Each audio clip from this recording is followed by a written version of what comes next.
Hi guys. Happy Tuesday, or more likely Wednesday or Thursday. I'm excited to be back. So I started with Chapter 3, Question 2, using your text, identify and discuss three ways in which contemporary nativism differs from the nativism of a century ago. Use your text to support your answer. Provide two specific examples of contemporary nativism. Uh, so, the three ways. The rise of antipathy towards other language is there is a real resentment that English speaking Americans have to press one for English because that's really hard.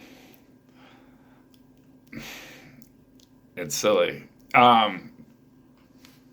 it's real, and the idea that library shouldn't spend public funds on books not in English because libraries aren't there to serve the community, whatever language they speak. They're there to be American. Yeah. The concern that immigrants are taking advantage of affirmative action programs designed for native born minorities.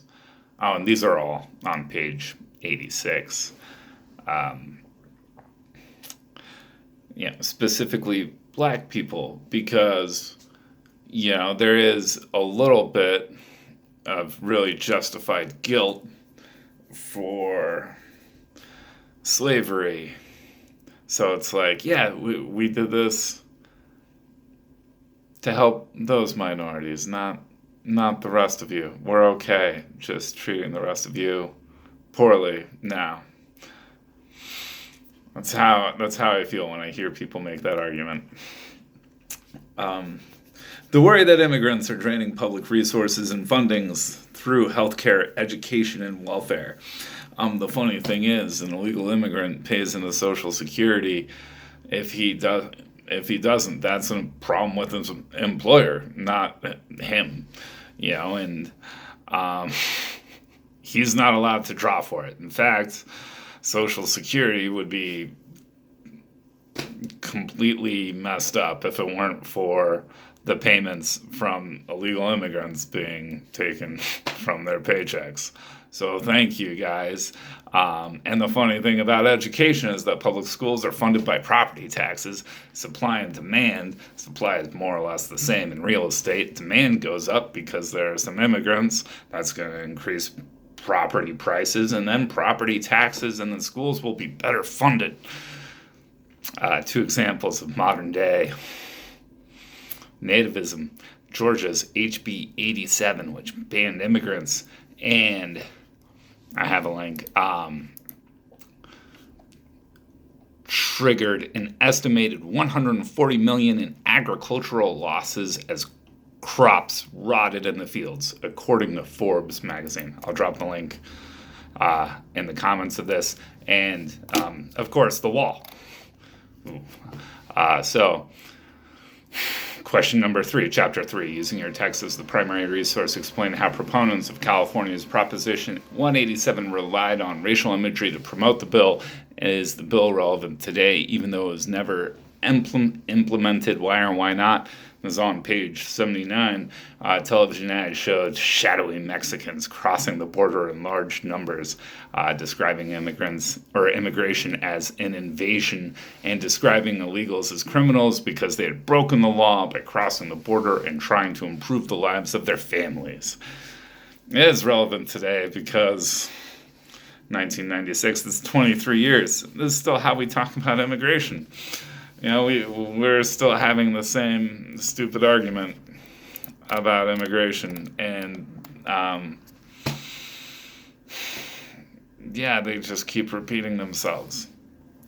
So using the course text to find enlightened... Ooh, I'm sorry, I skipped that question. Describe the biracial buddy character played by Asian men in American film and television. Identify and discuss a film or television show that depicts such a character. What parallel can you draw between this character and the wise man character played by the Native American man? A biracial buddy is a westernized Asian man who uses ancient Japanese or Chinese knowledge to help whites. A modern example is Jackie Chan in Shanghai Noon. It's not a perfect example because Jackie Chan was probably the bigger draw in that film than Owen Wilson. Because at the time Jackie Chan was a really big deal. But, I mean, simultaneously Jackie Chan knew karate, and Owen Wilson, was a cowboy. Americans love their cowboys and their guns. And the whole idea of that biracial buddy is that they're non-threatening. They're minorities who are willing to help white people who are non-threatening. That's page 100.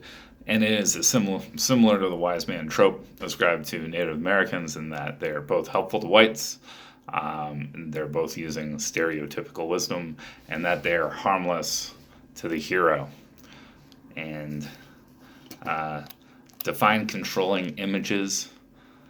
Select a common racial stereotype promoted by the media and use the concept of controlling images to explain how the stereotype justifies and reinforces inequality. So, a controlling image is a gendered depiction of minorities in the media that shape people's ideas of what minorities are and are not. These representations also define whiteness as the opposite. So I want to talk about the Latino gardener. It implies to society that gardener is a really, really appropriate job for a Latino.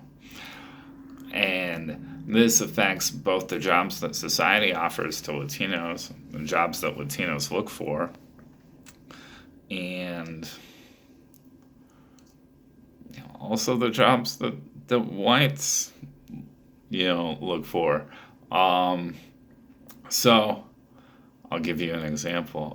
So every TV show where there is a Latino gardener, they're always ecstatic to be gardening.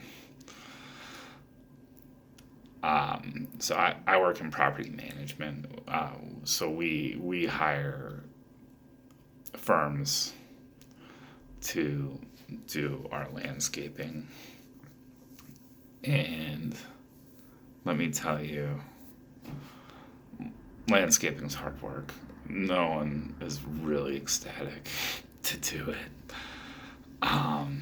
It's not demeaning. I mean, it's hard physical work. You're out there all day in the rain or the sun. It doesn't matter. It just sucks. It's a really hard job, and these people are depicted as just joyous in doing it, and it's like, oh man, my white gardener is miserable. Let me hire a Latino. And it's unfair because we maybe ascribe to them some sort of happiness that we expect because we see it on TV, but it's not there. That's a hard job. And so page 112 is where I got the Latin gardener. All right, thank you very much. Have a great night.